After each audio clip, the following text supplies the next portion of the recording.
హల్లెలూయా, హల్లెలూయా. దేవుడి మాటలు దీవించుగాక. మళ్ళీ ఒకసారి ధ్యానించుకున్నాం పిల్లల.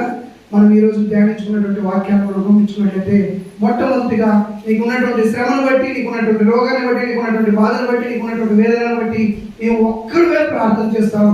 ఆ ప్రార్థనకు జవాబు రాలేదు అన్నట్లయితే నువ్వేం చేయాలి? సంఘంలో ఉన్నటువంటి పెద్దలను పిలిపించి ప్రార్థించాలి.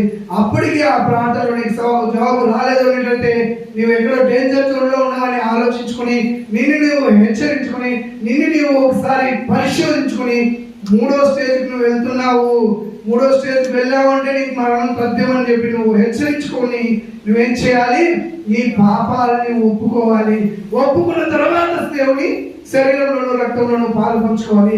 ఆ రక్తంలో శరీరంలో పాలు పంచుకునేటంటే ముందు నీ పాపాలను నువ్వు ఒప్పుకున్నప్పుడు మాత్రమే నీవు మరణాన్ని జయించి, నీకున్నటువంటి బాధను, వేదనని, శోధనని జయించి నువ్వు నిత్య జీవం వైపు, ఆరోగ్యకరమైనటువంటి జీవితం వైపు, బలహీనత లేనటువంటి జీవితం వైపు, బలం కలిగినటువంటి ఆశీర్వాదం కలిగిన జీవితం వైపు నువ్వు వెళ్తావని ఈ 5 వచనాలను మనం శ్రద్ధగా గమనించి తెలుసుకున్నాం.